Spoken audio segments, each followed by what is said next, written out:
जहां सम्मान की इच्छा खत्म हुई वहीं सुख पैदा होगा। सुख कहां है? जहां सम्मान की कामना खत्म हो जाए।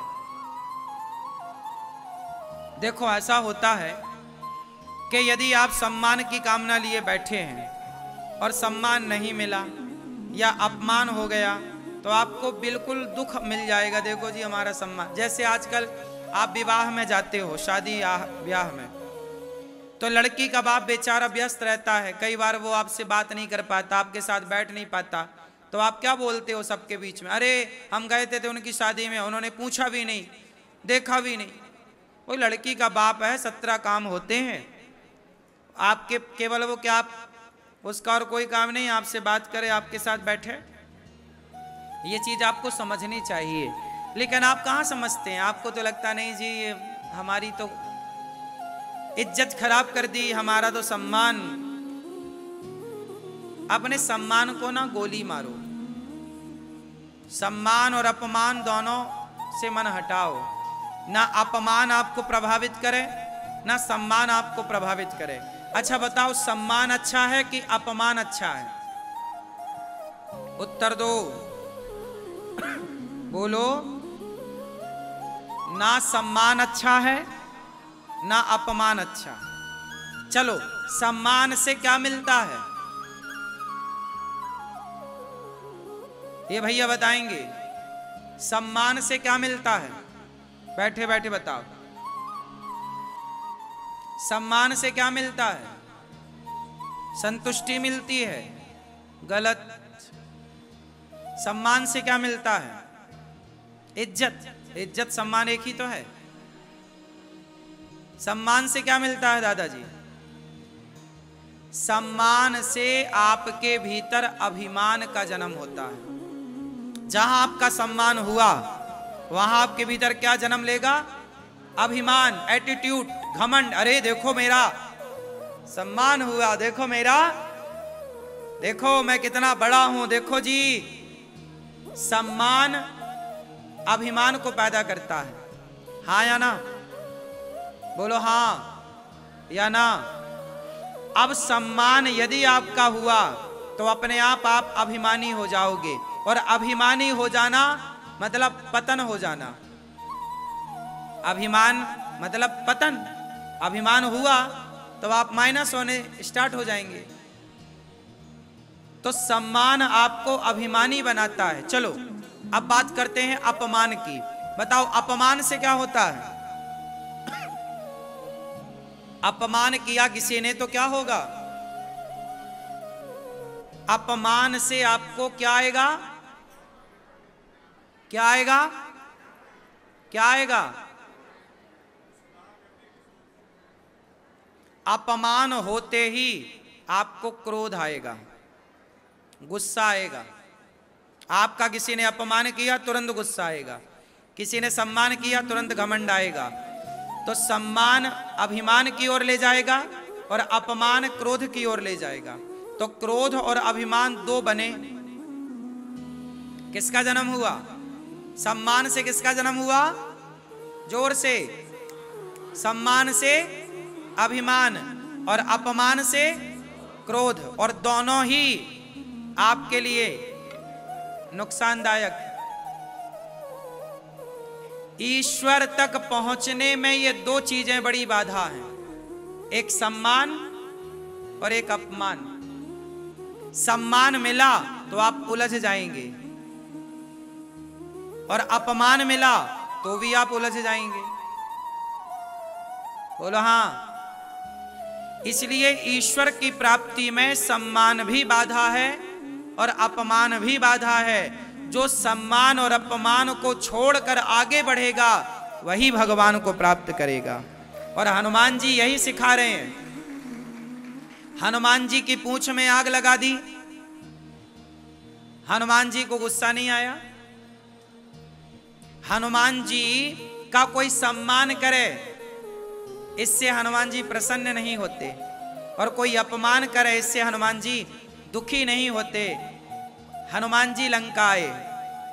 अब सुनना, हनुमान जी लंका आए, सीता मां का पता लगाए, वापस गए तो राम जी तारीफ कर रहे हैं तारीफ, प्रशंसा, सम्मान, सोचिए जिनकी तारीफ भगवान करें उसे कितना घमंड आ सकता है? बोलो, यदि हम में से किसी की तारीफ आज प्रधानमंत्री कर दें तो हम लोग जमीन में चलेंगे नहीं, उड़ने लग जाएंगे। देखो जी, हमारी तारीफ प्रधानमंत्री कर रहे हैं। सोचिए जिनकी तारीफ साक्षात भगवान कह रहे हैं, हनुमान तुम्हारे जैसा कोई नहीं हो सकता, तुमने मेरा दुख हर लिया, तुमने मेरी पत्नी का पता लगाया, हे हनुमान तुम बहुत बड़े हो। हनुमान जी बोले, राम जी आप मुझे घमंड दिला रहे हैं और मुझे घमंड आया तो मेरा पतन हो जाएगा। हनुमान जी बोले, राम जी मैं लंका नहीं गया।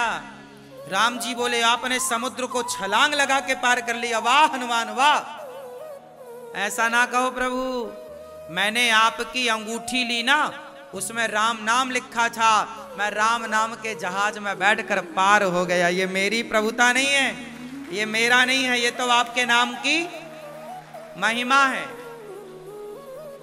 अच्छा, तो आप यहां से राम नाम के बल पर गए, अच्छा, पर आए तो आप फिर से समुद्र को छलांग लगा के नहीं, यहां से राम जी के जहाज में गया और वहां से सीता मैया ने चूड़ामणि दे दी। चूड़ामणि उतार तब दयाऊं, हरस समेत पवन सुत लयऊं। तो यहां से राम जी के जहाज में गया, वहां से सीता मैया के जहाज में आया। इतनी प्रशंसा कर रहे हैं राम, पर हनुमान जी अपने को श्रेय नहीं दे रहे हैं। हनुमान जी श्रेय दे रहे हैं कि प्रभु आपकी कृपा से मैं लंका गया, आपकी कृपा से सब कार्य हुआ, वरना मेरी औकात क्या, मेरी हैसियत क्या, मैं क्या हूं? मैं तो एक सामान्य सा बंदर हूं। हनुमान जी क्या कह रहे हैं लंका में? असमय अधम सखा सुनु मोहु पर रघुवीर, कीन्ही कृपा सुमरी गुण भरे विलोचन नीर।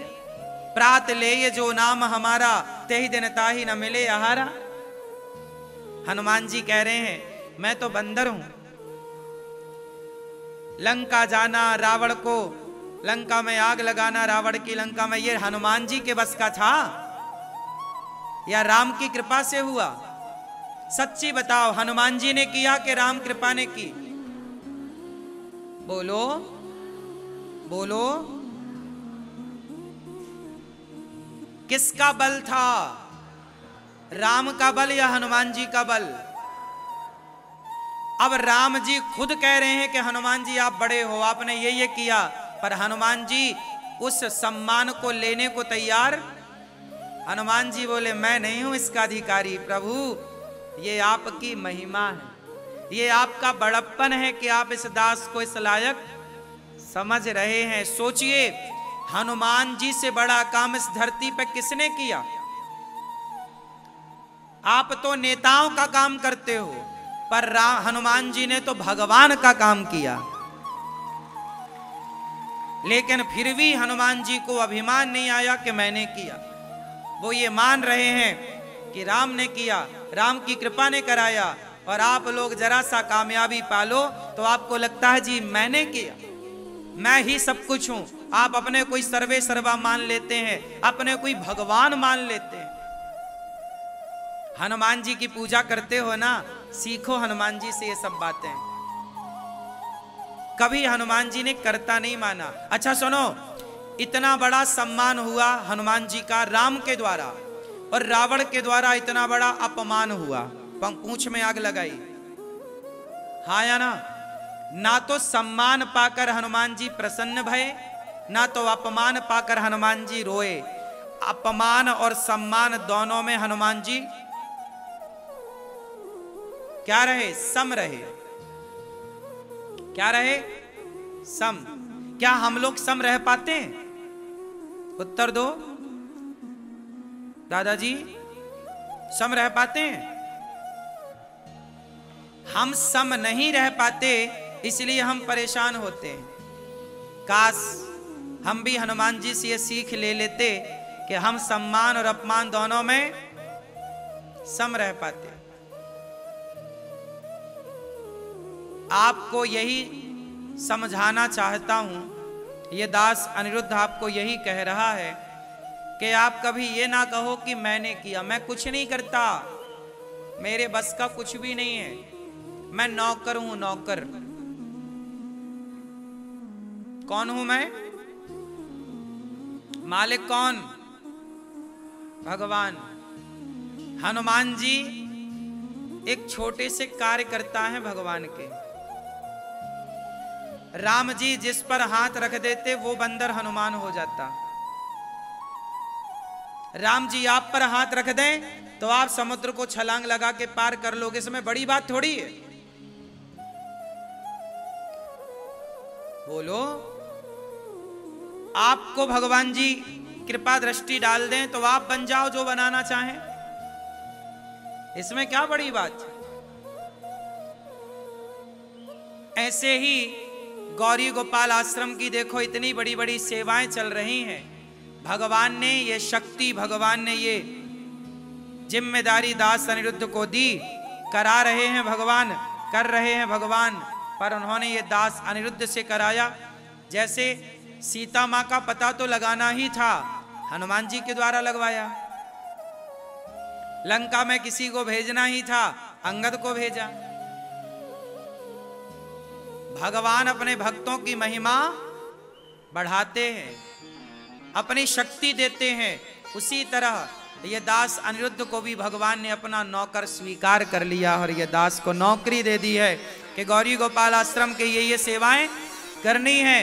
तो भगवान का मैं नौकर बन गया हूं। नौकर बन के काम करने में बड़ा मजा है, मालिक बनने में बड़ा नुकसान है। इसलिए मैं यही मानता हूं कि गौरी गोपाल आश्रम के मालिक हैं गौरी गोपाल भगवान।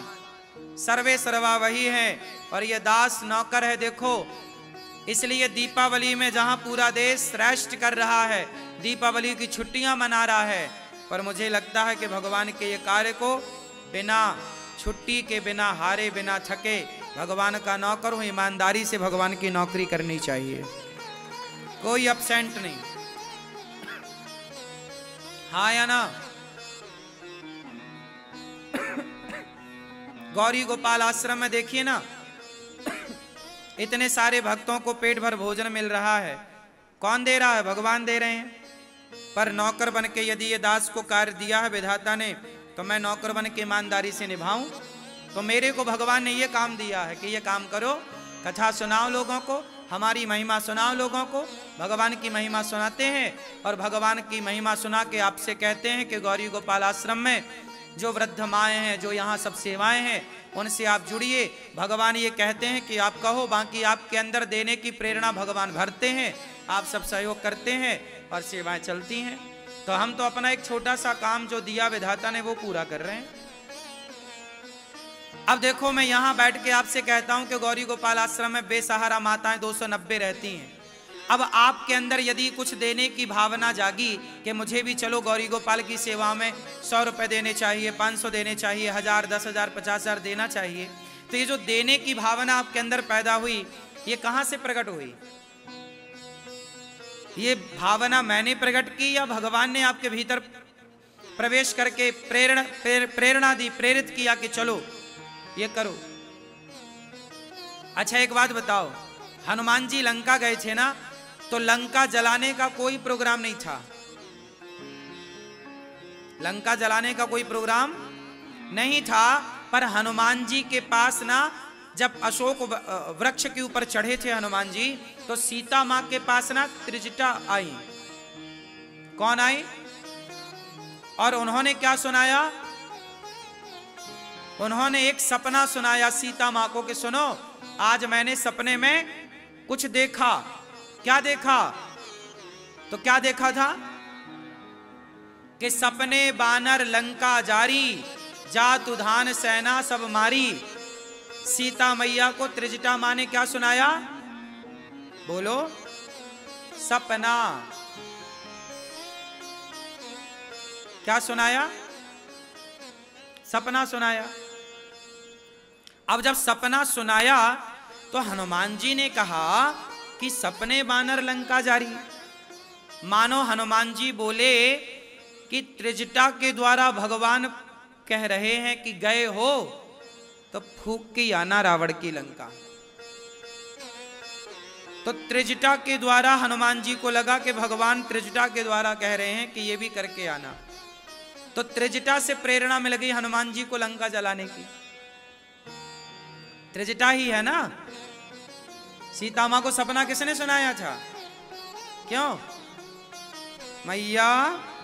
किसने? त्रिजटा ही था ना नाम।